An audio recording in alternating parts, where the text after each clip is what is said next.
Pallipalayam chicken செய்ய போகிறோம். அது எப்படி செய்கிறேன்னு பார்ப்போம் வாங்க. சோம்பு கொஞ்சம்,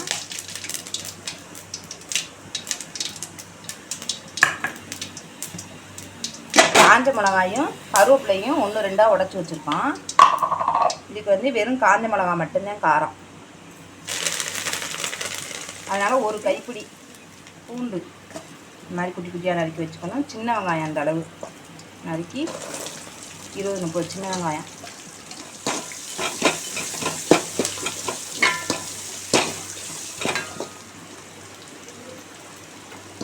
இந்த மாதிரி வதங்கினா போதும். ரொம்ப வெங்காயம் வதங்கணும்னு தேவையில்லை. லைட்டாக அந்த பச்சை வாசனை போனால் போதும். அப்புறம் சிக்கனை சின்ன சின்ன பீஸாக குட்டி குட்டியாக அந்த மாதிரி கட் பண்ணி வச்சுக்கிறோம். கட் பண்ணி கழுவி மஞ்சத்தூள் போட்டு கழுவி வச்சுருக்கோம். அதை இதில் போட்டு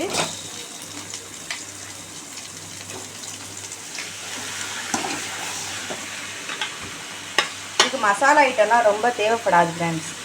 காஞ்ச மிளகா, கருவேப்பிலை, தாளிக்கிறது, சோம்பு தட்டு போட்டு மூடி வச்சிடணும். இங்கே பாருங்கள் ஃப்ரெண்ட்ஸ், இந்த மாதிரி வந்துடும். இந்த மாதிரி தண்ணியெல்லாம் வெளியில் வந்த பிறகு லைட்டாக கொஞ்சம் மஞ்சத்தூள், ஒரு 1/4 டீஸ்பூன் மிளகாத்தூள்,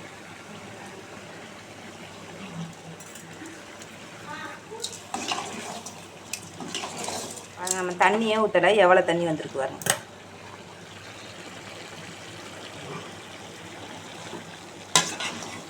இப்போ அடுப்பை சிம்மில் வச்சுட்டு மூடி வச்சிட்டோம்னா இந்த தண்ணியிலே வெந்துடும். அவ்வளோதான் ஃப்ரெண்ட்ஸ், பள்ளிப்பாளைய சிக்கன் ரெடி. ரொம்ப ஈஸியாக செஞ்சிடலாம். இந்த மாதிரி செஞ்சு பாருங்கள், நல்ல டேஸ்ட்டாக இருக்கும். இந்த பாருங்கள் ஃப்ரெண்ட்ஸ், இந்த மாதிரி நல்லா தண்ணி வற்றி எண்ணெய் பிரிஞ்சு வரும். நல்லா வெந்துருச்சு கறி. பாருங்கள் வெந்துருச்சு. இப்போ பெப்பர் தூள் கொஞ்சம் போட்டுட்டு